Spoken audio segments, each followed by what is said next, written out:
Varanasi Gurukul lecture series के सभी दर्शकों का स्वागत। आज जिस विषय पर यह चर्चा है वो मौर्योत्तर काल का है और मौर्योत्तर काल में जो सामाजिक और आर्थिक परिदृश्य रही होगी उसकी समीक्षा हम लोग आज कर रहे हैं। इस लेक्चर के पहले भाग में मैंने इसके ऊपर चर्चा की, जिसमें मूलतः जो भौतिक अवस्था पुरातत्व से हमें देखने को मिलता है मौर्योत्तर काल का, उसके ऊपर हम लोगों ने चर्चा की। उसके साथ साथ हम लोगों ने जो व्यापार की स्थिति थी, जो समाज में जो अन्य सोशल ग्रुप्स बन रहे थे व्यापारियों के, उसमें जो एक स्पेशलाइजेशन आ रहा था, जैसे अब केवल वणिक नहीं है बल्कि सेठी भी हैं, सार्थवाहक भी हैं। तो इस तरह से जो एक वैरायटी और एक कॉम्प्लेक्सिटी हमें व्यापार में या विनिमय में देखने को मिलता है, उसकी चर्चा हम लोगों ने की। उसके साथ साथ मैंने आपसे कृषि के ऊपर भी चर्चा शुरू की थी और उसी चर्चा को आगे बढ़ाते हुए, चूंकि इस लेक्चर में मूलतः सामाजिक और आर्थिक जो परिदृश्य है उसकी ही बात करेंगे, तो मैंने आपको पिछले लेक्चर में भी बताया था और उसी बात को मैं आगे ले जा रहा हूं कि अगर भूमि स्वामित्व का मसला देखें, क्योंकि हमने देखा कि पुरातत्व हमें यह बता रहा है कि अब मौर्योत्तर काल में मौर्य काल की तुलना में ज्यादा उत्पादन हो रहा है, ज्यादा वैरायटी है। इसे क्वांटिफाई तो नहीं किया गया है, कोई जीडीपी फिगर्स तो उस समय के उपलब्ध नहीं है, परंतु पुरातात्विक उत्खनन में कई जले हुए अनाज, पिछले लेक्चर में मैंने आपको बताया कि महाराष्ट्र के नेवासा से हमें जले हुए विभिन्न किस्म के अनाज का प्रमाण मिलता है, जो कि इस बात की ओर अंकित करता है कि अब संभवतः जो खेती हो रही है वो ज्यादा अनाजों की हो रही है, एक वैरायटी है ग्रेन का। उसी प्रकार से अगर भूमि स्वामित्व की बात करें तो मिलिंद पन्हा में ऐसा बताया गया है कि जो व्यक्ति जमीन को कृषि हेतु साफ करता है, उसे कृषि हेतु तैयार करता है और उस पर कृषि शुरू करता है, स्वामित्व उसी के पास जाएगा। तो भूमि स्वामित्व का आधार व्यक्तिगत रहा होगा और सामूहिक जो एक ओनरशिप है, लैंड ओनरशिप है, वो अब खत्म हो रहा है और व्यक्तिगत इंडिविजुअलाइज्ड लैंड होल्डिंग ज्यादा महत्वपूर्ण होता जा रहा है। इसके अलावा मैंने पिछले लेक्चर में भी इसकी चर्चा की और उसको मैं आगे बढ़ा रहा हूं कि गांव के जो राजस्व के अनुदान की परिपाटी है, यानी अगर प्राचीन भारतीय परंपरा को देखें तो काफी समय से लोग दान दक्षिणा देते थे और भूमि अनुदान की भी लंबी परिपाटी रही है भारतीय इतिहास में, परंतु मौर्योत्तर काल से एक नई परिपाटी अनुदान की शुरू हो रही है। वो है गांव के राजस्व का अनुदान, यानी कि बना बसाया गांव जहां टैक्सेशन सिस्टम ऑलरेडी ऑपरेशनल है, रेवेन्यू सिस्टम वहां ऑलरेडी काबिज है, वैसे गांवों को आप किसी संस्था को दान के तौर पर दे रहे हैं। अब यह संस्था जो है वो किसी व्यक्ति कोई व्यक्ति नहीं है या कोई सेक्युलर एजेंसी नहीं है। प्रायः यह या तो ब्राह्मणों को धार्मिक कारणों से दिया जाता था या बौद्ध संघों को धर्म की ही पृष्ठभूमि में दिया जाता था। तो ये एक परिपाटी आपको पहली शताब्दी ईसा पूर्व से सातवाहनों के द्वारा शुरू होती हमें देखने को मिलती है और इसके पश्चात कुषाण के शासनकाल में भी इस परिपाटी का संवहन हो रहा है, क्योंकि हमें इलाहाबाद क्षेत्र से ब्राह्मणों को कुषाण राजाओं के द्वारा दिए गए अनुदान का उल्लेख मिलता है। यह बात मैं क्यों कह रहा हूं? यह बात महत्वपूर्ण इसलिए है कि अब इन सारे इलाके, अगर सातवाहन राजा राजस्व या किसी गांव के राजस्व को अनुदान के तौर पर किसी संस्था, किसी धार्मिक संस्था को दे रहा है, इसका मतलब है कि उस इलाके में खेती, सघन खेती तो शुरू हो ही गई है, राज्य व्यवस्था और राज्य व्यवस्था से जुड़े जो एपरेटस हैं वो भी ऑपरेशनल हैं, और यह आप कह सकते हैं कि जो एक स्टेट कॉम्प्लेक्स है, स्टेट फ्रंटियर है, उसका विस्तार हो रहा है यहां। वैसे ही छोटे पेशेवर और व्यापारियों के द्वारा भी बौद्ध संघों को भूमि अनुदान दिया जा रहा है। यह फिर पुनः इस बात की ओर हमारा ध्यान ले जाता है कि अब जो छोटे पेशेवर वर्ग हैं या व्यापारी हैं, उनके पास भी इतने संसाधन हैं, एक मटेरियल प्रॉस्पेरिटी की ओर अंकित करता है कि वो लोगों को या धार्मिक संस्थाओं को भूमि अनुदान दे पा रहे हैं। मनुस्मृति में इसकी इस बात का उल्लेख किया गया है कि राजस्व अधिकारियों को भी भूमि अनुदान दिया जा सकता है, संभवतः सैलरी के एवज में, परंतु इसका कोई समकालीन अभिलेखों से पुष्टिकरण नहीं हो पाया है। तो इस समय मौर्योत्तर काल में हमें कोई ऐसे अभिलेख नहीं मिले हैं जो कि इस बात को पुष्ट करे कि राजस्व अधिकारियों को यानी रेवेन्यू ऑफिशियल्स को भी इस तरह के असाइनमेंट्स, रेवेन्यू असाइनमेंट्स दिए जाते थे अनुदान के तौर पर। यह परिपाटी संभवतः गुप्त काल के पश्चात या लेटर गुप्ता पीरियड में शुरू होती दिखती है, परंतु मौर्योत्तर काल में इसकी शुरुआत नहीं है। हालांकि मनुस्मृति में इस परिपाटी का कहीं ना कहीं उल्लेख है, और वैसे भी मनुस्मृति का जो डेट है वो गुप्त काल के समकालीन ही है। अब मसला आता है कि भाई राजस्व का दर क्या था, यानी राज्य जो कर वसूली करता था और एग्रीकल्चरल उत्पादन पर, खेती के उत्पादन पर जो वो टैक्स लगाता था, रेवेन्यू लगाता था, वो उसका दर कितना था। तो इसका सीधा प्रमाण तो नहीं मिल रहा है, लेकिन सातवाहन राजा गौतमीपुत्र सतकर्णी के जो अभिलेख है उसमें इस बात को रीआइटरेट किया गया है कि उसके शासनकाल में सभी टैक्स और रेवेन्यू धर्म के अनुरूप लिए जा रहे हैं। अब यहां धर्म के अनुरूप लिए जाने का मतलब है कि जैसा कि धर्मसूत्र वगैरह में कहा गया है, या पारंपरिक तरीके से जो एक परिपाटी रही है, और वह परिपाटी थी षडभाग यानी 1/6। तो जो भी उत्पादन, खेती का उत्पादन हो रहा था, उसका 1/6 भाग भूमि राजस्व के तौर पर स्टेट को दिया जा रहा था। ध्यान रहे, हम मौर्योत्तर काल की बात कर रहे हैं। अगर मौर्य काल की बात करें तो मौर्य काल में संभवतः यह दर ज्यादा था, और कई इतिहासकार इतना भी मानते हैं कि 1/4 यानी 25% उत्पादन का राजस्व के तौर पर उनसे ले लिया जाता था। तो यहां आप देख सकते हैं कि थोड़ा जो रेवेन्यू या टैक्सेशन सिस्टम है या रेट है वो मौर्य काल से थोड़ा कम होता दिख रहा है। इसके अलावा अगर कृषि से परे जो अर्थव्यवस्था के दूसरे आयाम हैं, जैसे विनिमय के दृष्टिकोण से सिक्कों की बात करें, तो सिक्कों के मुद्रण और प्रचालन में अभूतपूर्व वृद्धि होती हमें मौर्योत्तर काल में दिखती है। जो सिक्के अब निर्गत किए जा रहे हैं, और इसकी चर्चा हमने पिछले लेक्चर में की थी कि अब राजा सिक्कों को निर्गत कर रहा है, परंतु अगर सिक्कों का ही, जिसे हम मेट्रोलॉजी कहते हैं, उसके जो मेटेलिक कंटेंट हैं उसकी केमिकल एनालिसिस कर देखें तो आहत सिक्कों से वो बेहतर हैं।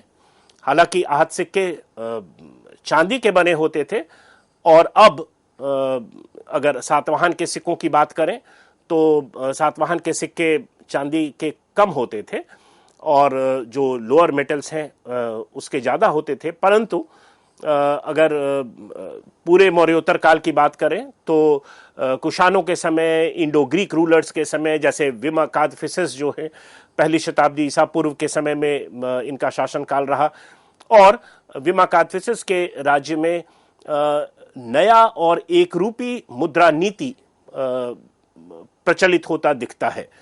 एक रूपी मुद्रा नीति यानी कि पूरे डोमिनियन में जो भी उनका शासन क्षेत्र रहा है उसमें एक ही मुद्रा नीति काबिज होगी। और ये एक ऐसी परिपाटी है जिसे हम आज भी फॉलो करते हैं। तो आज भी अगर एक स्टेट है, एक नेशन स्टेट है, तो उस पूरे नेशन स्टेट में एक करेंसी ही चलता है, वही एक अधिकृत रूप से एक करेंसी होता है। तो इस परिपाटी की शुरुआत, जैसे अगर आप मौर्य काल की बात करें, जैसा मैंने आपको बताया था कि कई गिल्ड्स हैं, कई श्रेणियां हैं, वो अपने सिक्के निर्गत कर रहे हैं। और सिक्के चूंकि इंट्रिंसिक वैल्यू इनका होता था, सिक्कों में जितना वैल्यू है वही वैल्यू को वो रिप्रेजेंट करते थे, तो बहुतायत तौर पर सिक्के उपलब्ध थे और एक ही एजेंसी उसे निर्गत नहीं कर रहा था। परंतु अब एक शासन वर्ग में या एक शासन क्षेत्र में, एक टेरिटरी में, एक राजा की टेरिटरी में एक ही मुद्रा नीति होगी। और इसकी शुरुआत विमा कादफिसिस पहली शताब्दी ईसा पूर्व के समय से भारतीय इतिहास में होती दिखती है। कुषाणों के समय में तांबों के सिक्के के अलावा सोने के सिक्के का भी प्रचलन शुरू हो चुका था। तो सोने के बने सिक्कों की शुरुआत कुषाणों के समय से हो रही है। और पहले मैंने आपको बताया कि ये सिक्के गोल आकार के होते थे, इसमें लेजेंड्स होते थे, यानी कुछ इसमें लिखा होता था। और कई सिक्के पोर्ट्रेट कॉइन्स होते थे जिसमें किसी व्यक्ति को दर्शाया जाता था इम्बेलम के तौर पर। शक राजाओं की बात करें तो उनके सिक्के सामान्यतः चांदी के होते थे, चांदी के बने होते थे, जबकि सातवाहन राजाओं के सिक्के ज्यादातर लेड के बने होते थे, कॉपर के बने होते थे, पोटीन के बने होते थे। पोटीन एक एलॉय है कॉपर और टिन का। तो सातवाहन के समय में संभवतः जो सिक्के थे वो बहुत हाई वैल्यू कॉइन्स नहीं थे। दक्षिण भारत में अब तक इस समय तक समरूपी और समग्र मुद्रा व्यवस्था का परिचालन नहीं हुआ था। तो अगर संगम लिटरेचर की बात करें, संगम साहित्य की बात करें, जिसका काल यही है मौर्योत्तर काल, तो वहां उस साहित्य से जो हमें एक अंदाजा मिलता है, हालांकि संगम साहित्य अर्थव्यवस्था के ऊपर लिखा हुआ साहित्य नहीं है, वो मूलतः लव पोएम्स हैं या हीरोइक पोएम्स हैं, परंतु इंसिडेंटल तरीके से कई जानकारियां हमें अर्थव्यवस्था से भी जुड़ी मिलती हैं। और ऐसा प्रतीत होता है कि कोई एक समग्र या समरूपी मुद्रा व्यवस्था चोल, चेर, पांड्य या सत्यपुत्र के संदर्भ में होता नहीं दिखता है। हालांकि इस समय और उसकी चर्चा हम लोग अलग करेंगे कि एक बड़ा सघन इंडो रोमन ट्रेड शुरू हो चुका है। और निश्चित रूप से ये जो संगम पॉलिटीज हैं, चोल, चेर, पांड्य, सत्यपुत्र, इनकी सहभागिता इसमें रही होगी। और इसके पूरे प्रमाण हमें मिलते हैं कि वो इस इंडो रोमन ट्रेड में उनका भी रोल पार्टिसिपेटिव है। या तो वो पश्चिमी तटीय क्षेत्र से सामग्रियों को लैंड रूट के थ्रू पूर्वी जो कोरोमंडल कोस्ट है वहां तक पहुंचा रहे थे, या कोई और भी एक्सचेंज सिस्टम के थ्रू चीजों का आदान प्रदान हो रहा था। परंतु यह जो भी ट्रांजैक्शन हो रहा था वो सिक्कों के माध्यम से नहीं हो रहा था। यानी चोल, चेर, पांड्या की पॉलिटी की के सिक्कों के द्वारा नहीं हो रहा था। संभवतः इस समय तक कोई मुद्रा व्यवस्था यहां काबिज हुई ही नहीं थी। तो ऐसा प्रतीत होता है कि जो प्रैक्टिस था वो था बार्टर अगेंस्ट बुलियन, यानी रोमन बुलियन जो थे, जो सोने के कुछ सामग्री थे या चांदी के सामग्री थे या बहुमूल्य कुछ आइटम्स थे, उसका एक्सचेंज वो बार्टर सिस्टम के तौर पर कर रहे हैं। उसी वैल्यू का वो कुछ और उन्हें सीधा दे रहे हैं और उनसे ये चीज लिया जा रहा है। क्योंकि कई बुलियन तो हमें पुरातात्विक उत्खनन में मिले हैं रोमन ओरिजिन के, परंतु वो जो कॉइन्स थे उसका प्रयोग इस समय की अर्थव्यवस्था में नहीं हो रहा है। कोई मार्केट सिस्टम यहां नहीं था और उसे गले में पहनकर या उसे आप कह सकते हैं कि ज्वेलरी के तौर पर लोग प्रयोग कर रहे हैं। वो जान रहे हैं कि इसका वैल्यू हाई है, लेकिन मुद्रा व्यवस्था के नहीं होने के कारण उसका मोनेटाइजेशन नहीं हो रहा है। तो तात्पर्य इस डिस्कशन का यही है कि जो मार्केट सिस्टम है वो अभी संगम साहित्य की जो पॉलिटी है उस समय उतनी डेवलप्ड नहीं थी कि इंडो रोमन ट्रेड से आयातित जो बुलियन थे उसका प्रयोग कॉइन्स के तौर पर करें और विनिमय को और भी सघन बनाएं। तो ऐसा संभवतः नहीं हो रहा था। हालांकि कुछ प्रमाण मिले हैं जो कि एक नई नैरेटिव को जन्म दे सकता है। जैसे पांड्यों के क्षेत्र से हमें एक पंच मार्क्ड कॉइन्स का होर्ड मिला है और वो होर्ड का मिलना भी मूलतः मार्केट के होने का सूचक नहीं है कि लोग उसे हाई वैल्यू आइटम तो समझ रहे हैं और उसे छुपाकर रख रहे हैं, एक जगह जमा कर रख रहे हैं। अब व्यापार में आए इस अप्रत्याशित वृद्धि के फलस्वरूप कुछ सामाजिक परिणाम भी रहे होंगे और अगर उसकी तरफ हम ध्यान दें तो पाएंगे कि जो पेशेवर वर्ग हैं उनकी आर्थिक सबलता और पारंपरिक वर्ण व्यवस्था में उनकी जगह में विसंगति का आभास हमें देखने को मिलता है। यानी जो पेशेवर वर्ग हैं वो आर्थिक रूप से तो ज्यादा सबल हो गए हैं, परंतु पारंपरिक वर्ण व्यवस्था में उन्हें एप्रोप्रिएट जगह नहीं मिल रहा है।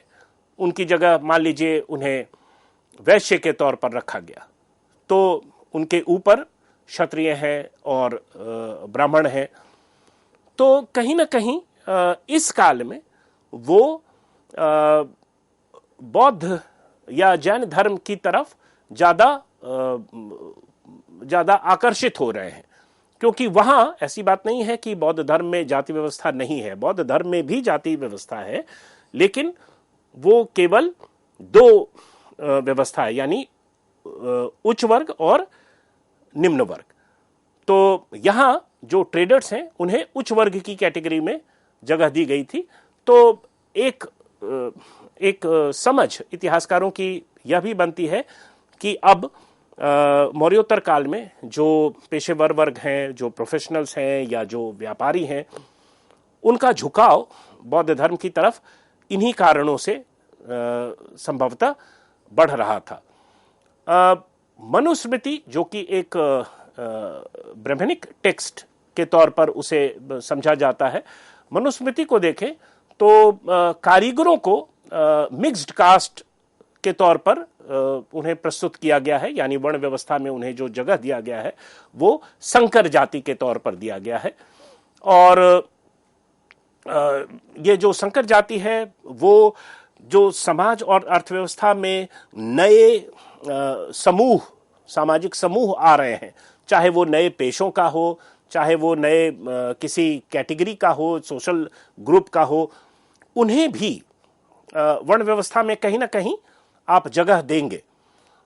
और इस आप कह सकते हैं इस प्रोसेस में एक नई थियरी जो जन्म ली वो है मिक्स्ड कास्ट की, कि भाई चार वर्ण हैं और इन्हीं चार वर्णों से के किसी परम्यूटेशन कॉम्बिनेशन से, मैरिज रिलेशन से नई जातियां बन रही हैं। ये आप ध्यान रखें, ये एक थियोरेटिकल एक्सरसाइज है, इसका एक्चुअल हिस्टोरिकल कोऑर्डिनेट कुछ नहीं है। एक्चुअल हिस्टोरिकल कोऑर्डिनेट केवल यही है कि आप उन्हें कितना ऊंचा जगह देते हैं या कितना नीचा जगह देते हैं अपने दृष्टिकोण से। लेकिन यह कहना कि ये ब्लड रिलेशन से नई जातियां बन रही है, यह गलत होगा। तो यहां जो नई जातियां जिसका उल्लेख जो समकालीन स्रोतों में है, साहित्यिक स्रोतों में है, वो थोड़ा उलझाने वाला है।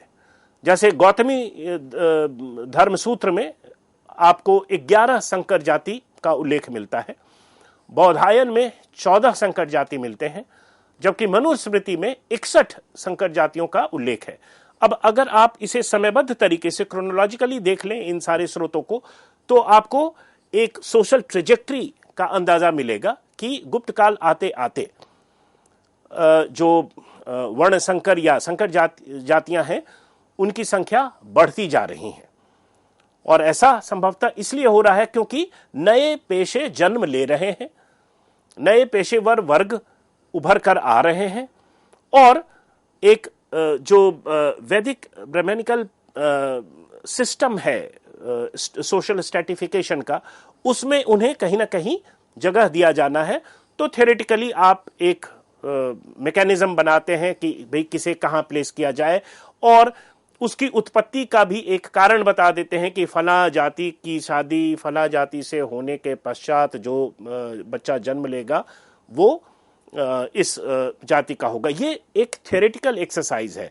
एक्चुअल हिस्टोरिकल, सोशल और इकोनॉमिक प्लेन पर वो जीवन यापन से जुड़ा हुआ है, और जो सामाजिक और आर्थिक परिवर्तन हो रहे हैं उसमें जो जटिलता आ रही है, उसमें जो विविधता आ रही है, नए क्षेत्र में राज्य व्यवस्था काबिज होता जा रहा है, वहां कई लोग स्थानीय लोग रह रहे होंगे, वो कुछ अलग काम करते होंगे, और उस काम को भी अब आप एक जाति के तौर पर जगह देना चाह रहे हैं।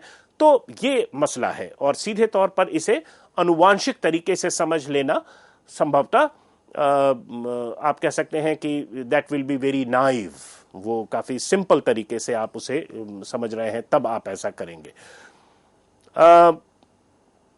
यह भी महत्वपूर्ण है कि जो वोटिव इंस्क्रिप्शंस जिसकी चर्चा मैंने अभी की, जहां सामान्य लोग भी, और वो बहुत धनाढ्य लोग नहीं हैं परंतु वो अनुदान दे रहे हैं, जब वो अनुदान बौद्ध मठों को दे रहे हैं या मंदिरों को दे रहे हैं या किसी भी धार्मिक परिवेश में कुछ वो गिफ्ट दे रहे हैं, तो यहां वो अपनी जाति का उल्लेख नहीं कर रहे हैं। उनके नाम तो हैं परंतु वो अपने पेशे का उल्लेख कर रहे हैं। तो अपनी पहचान अपने पेशे के तौर पर वो करना चाह रहे हैं, और उसके पश्चात ऐसा लगता है कि इतिहास में कालांतर में उसे एक जाति का रूप मिला। तो यह कुछ इस प्रकार की बातें हैं जो कि काफी महत्वपूर्ण है एक इतिहास के स्टूडेंट को समझने की। वैसे ही कई और आइडेंटिटीज हैं। अब जैसे समाज की बात हो रही है तो महिलाओं की स्थिति, अगर आप महिलाओं की स्थिति देखें तो मनुस्मृति में, जो कि मौर्योत्तर काल और गुप्त काल के समय का टेक्स्ट माना जा सकता है, यहां आप देखेंगे कि एक एम्बिवेलेंस है मनुस्मृति में। एक प्रस्तुतिकरण महिलाओं का तो ऐसा किया जा रहा है कि वो पुरुषों के बिल्कुल अधीन हैं और उनके अपने कोई इंडिपेंडेंट प्रॉपर्टी राइट्स नहीं है, परंतु उसी मनुस्मृति में आपको स्त्री धन का उल्लेख मिलता है। और स्त्री धन यानी शादी के वक्त जो उनके पास सोने गहने वगैरह होते थे, वो उनका अपना व्यक्तिगत स्वामित्व उस पर होता था, वो उसे जो भी चाहे वो कर सकते थे, और पति के नहीं रहने पर भी वो उनकी संपत्ति होती थी। तो एक तरह का एम्बिवेलेंस आपको यहां भी मिलता है। वैसे ही अगर यवन शब्द का या उस आइडेंटिटी को आप देखें तो उसमें भी आपको गतिशीलता दिखती है। संगम साहित्य में भी यवन शब्द का प्रयोग किया जा रहा है। शुरुआत में यवन संभवतः आयोनियन ग्रीक्स को माना जाता था, और तत्पश्चात सेकेंड सेंचुरी ईस्वी तक आते आते कोई भी मेडिटेरेनियन इलाके का व्यक्ति जो है उसे यवन कह दिया जाता था। वैसे ही धर्म सूत्रों में और महाभारत में और अलग टेक्स्ट्स में आपको मनुस्मृति में जो यवन का उल्लेख है उसमें भी आपको विविधता दिखती है, उसमें भी एम्बिवेलेंस दिखता है। तो कहीं ना कहीं यह हमें इस बात की ओर अंकित करता है, यह प्रोसेस हमें इस बात की ओर अंकित करता है कि समाज में, अर्थव्यवस्था में, उनकी स्थिति में, रोमन ट्रेड की स्थिति क्या है, वो खत्म हुआ या वो अभी तक सघन चल रहा है। इन सभी राजनीतिक, सामाजिक और आर्थिक परिवेश के आलोक में नई आइडेंटिटीज बन रही हैं, और वही जो नई आइडेंटिटीज बन रही है, अगर उसको आप कंपेयर करते हैं पहले की आइडेंटिटी से, तो वो भिन्न होता है। And that is what accounts for this ambivalence of presentation in terms of the same word, चाहे वो यवन हो, चाहे महिलाओं की स्थिति हो, चाहे अन्य कुछ आइडेंटिटी सूचक जो हैं, जिसमें कई पेशेवर समूहों के पेशे के तौर पर उनकी पहचान और कालांतर में जाति के तौर पर उनकी पहचान है।